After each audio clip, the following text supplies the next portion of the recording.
today we're navigating the intricate landscape of Nigerian politics as we approach the 2027 elections. The political terrain is dynamic, with significant developments that are reshaping the country's democratic trajectory. We've witnessed notable defections that have sent ripples through the political space, from Nasser El-Rufai's move to the SDP to the recent decamping of Delta State Governor and other top chieftains to the ruling All Progressive Congress. These shifts, we would like to say, are redefining party loyalties and alliances.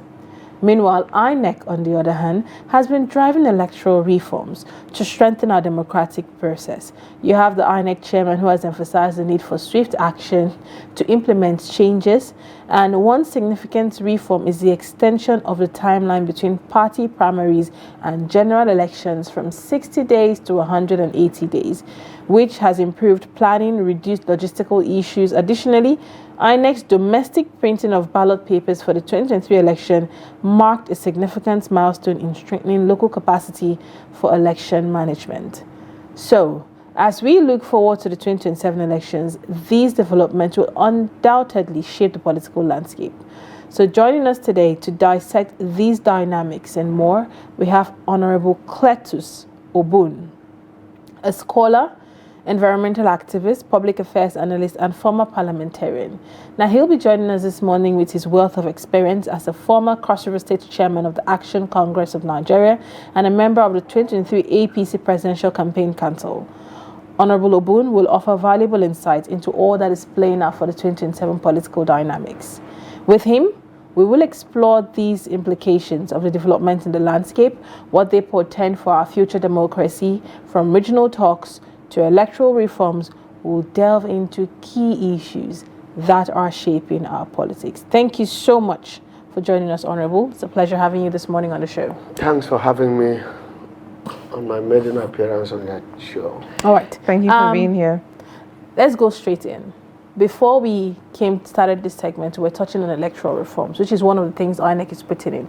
They're looking at early voting, they're looking at voting in diaspora, they're looking at voting opportunities for inmates, they're looking at ease in transmission of result, they're looking at pushing for voters to vote without PVCs but a computerized printed document. They are looking at pushing for a whole reform. So what's your take on the electoral reform that INEC, let's start off with that since it was the conversation we ended with for our phone-in segment. So what is your take on these reforms that INEC is pushing for?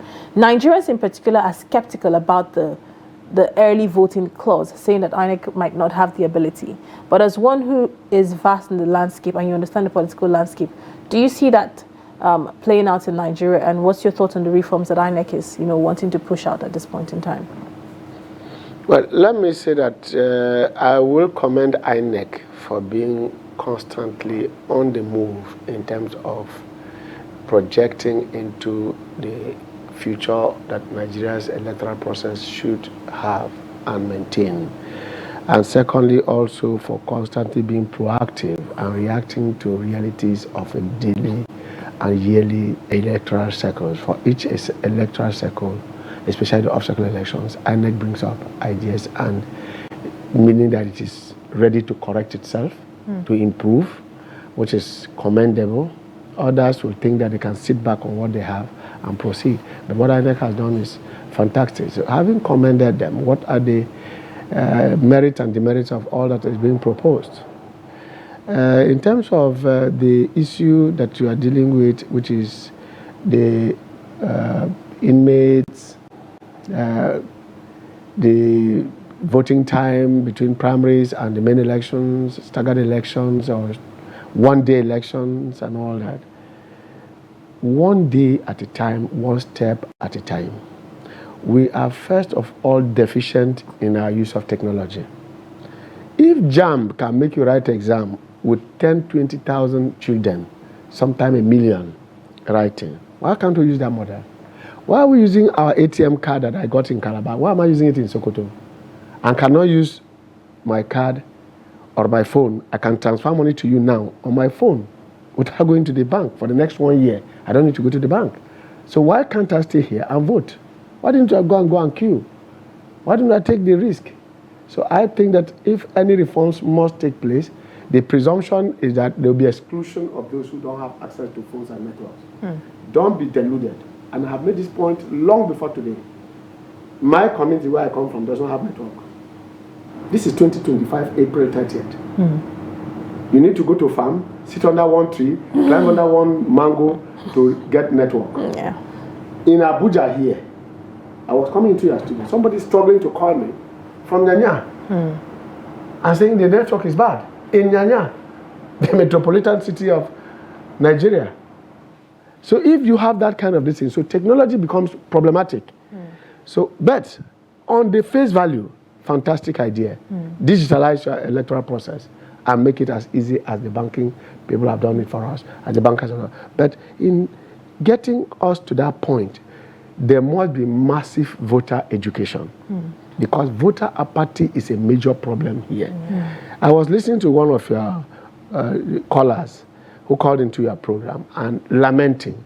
I don't listen to such, that's cynicism. When you carry cynicism to that level, you kill the system. Lamentations does not improve any condition. What you have identified the problem. Every fool in this country knows that that's our problem. What is the solution? Profile solutions. Stop lamenting. Tell us the solution. We all know that we have a problem. Corruption, ineptitude, inefficiency, rotten infrastructure, people collecting monies and not giving, paying people on election day. Everybody knows that. From moonslide to landslide in 1979, we are getting into do or die politics in 2025. What is the solution? That's what citizens should bring on board and add to INEC's table and act to the Puri to say, beyond what we have said, what can we do? This is my suggestion. For instance, I will give you, by the time we end this program, what should be that we tried it in 99. Let's talk about the INEC now. What would you say? You've mentioned voters' education, which is very important. And there's also not to avoid laying blames on Nigerians. Is that attitude of Nigerians not even having full information or interested in reading to understand what is going on? So how can they push voter education to that man in your village that has no network? You made mention of JAM being able to carry this out. I mean, students queue up to write JAM in one day. Using the CBT method, WAEC is getting to do it, banks are getting to do it. Why is there a limitation for INEC? Would you say it's lack of political will or they are not just ready to do it? And for me not to cut you short, to add on top of that, there have been skepticism of those reforms and you saying that, okay, voter education is very important. People have been complaining that what we have on ground has not been perfected. Do you think that what's on ground should be perfected before we move into something new? When you talk perfection, you must talk within the terrestrial. You are talking within the terrestrial. That belongs to the celestial. It's a divine attribute. It is not a human attribute. In 2018 or thereabout, 2020 really, what did Donald Trump do in America? After more than 200 years of democracy in America. So where is the perfection we are talking about? If that is the home of democracy and the best bastion of democracy in the world, and Donald Trump is talking about you rigged me. In Florida, if you remember, the George Bush Jr. won his election in Florida where the younger brother was governor. What do you call that? So these are all, that's work in progress. All human effort is striving at perfection. All human effort is striving. So for us in Nigeria at 64 years and watching other countries do it, we have advantage of learning faster. That's what you are saying. But you can't move faster than your populace. And in all that we do, the human index is the basis for all development. No matter the number of reforms you make, as long as your citizens are not educated to move with them. For instance, you build a hospital here, and somebody still believes that a native doctor, his grandfather who died, is the cause of his problem. So he needs to go to the village. Yesterday, I heard something very strange. I just buried my father, came back here, and then a young man whom I sent to school has done his master's degree, and I now said, look, as I got back here out of stress, I was hospitalized, and my daughter as well. He said, no, you don't understand. You are the first son of your father. Your father died at 101. You didn't do the propitiatory rites. You ran away. So he's the one asking you to come back. That is a master's degree holder in 2025. Asking me not to know that I went through self for 4 or 5 days, I didn't sleep. That is not enough to break me down. It is because my father is angry. My father. So what I'm saying is that no matter what you do, until you get the proper education and bring your citizens up to speed, you can bring the best technology even with your hand. they will still be skeptical. All right. Now, let's talk about the play out in the political space in 2027. We're seeing defections. People are moving to the ruling party. The opposition parties are still trying to put their house in order. What do you make of the political space? 2027 is still a year and a half to go. We still have 2026 to go through. Talk more of 2027. But a lot is playing out. What do you make of what is playing out in the political space? Well, the political space is not operated in outer space. It's operating within your own human ambience, which is to say that the reality of the day is what you are operating with. So just like on a daily basis, you are planning for yourself, your children, your own well-being. Tomorrow I'm going to Dubai. Tomorrow I'm going to the farm. I'm going to work. When I come back, I want to. So also is the political man constantly in a state of flux, a state of motion, planning on what is tomorrow will look like in the expectation that he will be strong and alive to realize and actualize and execute and consummate his ambitions. His ambitions or the will of the people? Who is the people? Are the people not part of him? Is he not living in community? Is he living outside his community? This question, when you start saying that this is one of the surreptitious incitements that come in the public space and people pretending that they're talking about the people. Are the people's spirits? Are they not the people you live with? Are they the people you are moving with on a daily basis and going to Use market with? That you are going to Nanyama, to Katako market in Jos with? Are the people that you are going to Nanyam, what do you call it, Ogbete market? Are they at the market in Aba? Buying things to go and sell in Ogoja? Are they the people you go to farm to buy with in Boki, in Bumaji, buying bananas to take to Kano? Are they not the same people? Are they not the ones standing on the road and collecting tickets as I'm coming here? You see those same boys who are from Ugeb, those boys who are from Calabar, who are here collecting tickets for AMAC. Are they not the same people? So which people are you talking about? Why are you more people-oriented than those who volunteer to say, I want to serve the people? If they are not doing well, again, the media has a role. The political parties have a role. Because when we say INEC, it is not just the role of INEC. One of the functions of a political party is mass education of its people on how to vote, where to vote, and why you should vote for who, even within your party. This man is contesting the primaries with you, and therefore, why he should go is that each time we send him out, he comes back to report. But this one, each time he goes out, you beg him to come and report. Therefore, this one reports better so within the party. So it is better for us to be there as a candidate. That happens also within the party. That is education. You call it campaign. Nomenclature changes. Texture changes. Context changes situations and meanings of what? Of course, like you know, in semantics, there is no one English word that has one meaning in a static position. You have the general name and the general meaning of words, and then there is the contextual meaning of words. All words have their meanings in context. So when you say campaign, when you say education, when you say information, you are dealing with different contexts and different situations with different audiences. Bringing it back to the political parties, let Hauwa go on with that. The question that I would say would be on everyone's mind is, are Nigerian political parties a platform that enhances or highlights ideologies, or is it just a platform that aids people in ascending to power? Because with the way things are being played out, it seems like everyone is all man for himself. It is practically impossible not to have an ideology. Practically impossible, politically speaking. I'm a political scientist, I'm a practitioner of the art. And I tell you, it is practically impossible. You can say that this man is not consistent with his ideology. You can't say he doesn't have. Even if ideology is that I must go and grab power to feed my family. That's an ideology. That's what he believes. It's not what you believe. That you call ideology. That's not what you call religion, your faith. That Jesus is Lord, and then the Indians will say the cow is their Lord. That is ideology. That's religion. That's belief. You can't say there's unbelief. That you don't believe at all is a belief. So there's an ideology all in context. But what we are discussing in Nigeria, what people are saying is that over time, because you have the cable cast, iron cast ideological positionings in the US and UK, which are older democracies, I have asked you, Nigeria is just going into, is 64 years old. Of those 64 years, more than 10, 20 years of those years have been under military. So Nigeria's democracy is consistent for the first time in 25 years. This is the first time we're running 25 years out of 64. So what does that tell you? It tells you that we are only learning the ropes. But we expect and want to be at the point of perfection.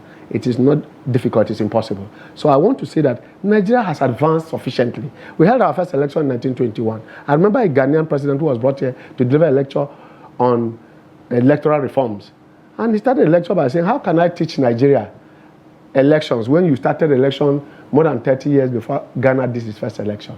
So you were the first to do it, and then we come to teach you. We have nothing to teach you but to learn from you. Therefore, it is work in progress on a daily basis.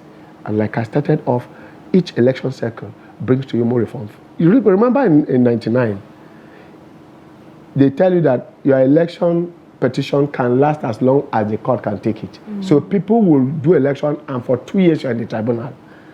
When we learn that people are now using, and then you are a governor, you win for 2 years, you are in the tribunal, and then you now win your matter in the tribunal, and you start afresh another 4 years. So you can be doing elections and cancelling it yourself and remain there for 10 years. Okay. So what we did to reform that process was to amend the Electoral Act to ensure that we now put timelines within which you must try a case at the lower court up to the Supreme Court. Today we have shortened that. We are now asking again that with experience, even that too is not sufficient. We must have to add to it and improve upon that. Still buttressing on ideologies, like you said, every man have their ideologies. But party ideologies are very important, and that's what Nigerians are holding on to. The fact that politicians can win a seat on a particular platform and comfortably cross carpet. What disciplinary actions, what party, disciplinary actions, what reforms is needed to really hold them accountable, to have this, the defections are a lot, to have that a certain level of control over the defections. If you won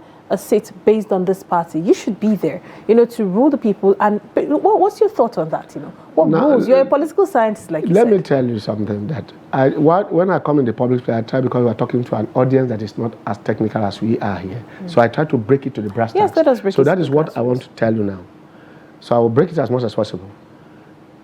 If your constitution says there's freedom of association, are you not contradicting yourself when you start holding the man down and say he must become a member of this party? Freedom of association, what does it presuppose? So if my ideology is that this is a welfare party, for instance, those who built PDP, like Bola Ige, we were there, we came from the PDM fold as young undergraduates who came out. We were recruited from the universities, joined them in PDM, People Democratic Movement, formed by the late Sheikh Musa Yar'Adua, the general, not the younger brother Musa. He brought us there, and then they came together to form what they call SDP at that time. So we just believe as Marxists that this was the best place to be. And that was our own ideology, that these people are preaching this, what do you call him, Waziri, the man in Kaduna. All of them came together. We saw them as Marxists, and therefore we were interested in what they were doing. Esther Otoye was leading us from the University of Calabar. So we did that. But if in the process you get a hijack at the point of registration, Aton Zeribe, who had truncated the 1992 example with the Association for Better Nigeria, ABN, came to join the PDP, which was then an agglomeration of the G34 that agitated and insisted on a break into democracy from the military. They were now the ideologues who formed the PDP, which was seen as a progressive party for radicals in Nigeria. But when they saw those people who were conservatives in the MPN who came in to join, they said, no, either people stay out or we stay out. That was how AD was formed. That is ideology. Those people have not changed their position till today. Nigerians don't look at that small few that have consistently risen from the ashes of near defeat in 1999 and the hijack thereafter to emerge in the presidency today as in the shape and form of a Bola Tinubu. People will keep telling people are jumping from party. Will you tell me also the party that Tinubu has jumped to? He keeps jumping and forming alliances and groups on the same ideological standpoint of welfareism. That is that is why you have more welfare programs that touches on the ordinary people, workers, pensioners, students, farmers.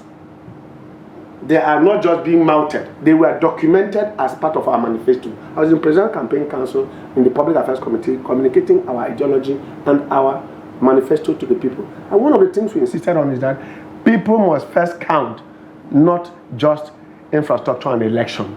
Otherwise, if it was about winning election, all presidents in Nigeria, remember the SAP riots of 1989, they were about removal of oil subsidy. Those who don't know their history. Under Babangida, why we went on riot in 1989, burnt down Mamsa House in Calabar, Ife took over. But at that point, it was about oil subsidy removal. And we said IMF cannot dictate to Nigeria. Babangida subjected it to a referendum. Nigerians voted against IMF return. And he said, you are going to suffer for this. Nigerians said, we prefer to suffer than to take it, because the ideological group of the Marxists, the progressive, insisted that we better suffer than take the pill from IMF. Today, when we were campaigning in 2023, all the presidential candidates, Peter Obi, Atiku Abubakar, and all of them said, if I get into power, I'll remove oil subsidy. All right. So at the end of the day, we are now here removing it, and people are telling us, the money that is going to the states, I keep insisting, why are the citizens not asking their governors? All right, Honorable. Where is the money? Honorable sir. If we continue this conversation today, we will not finish. We will do a 2-hour show and call Lilian to join us. But we have to go now. We have to go. To our listeners, I hope you've picked something from our conversation this morning. We have come to the end of this segment.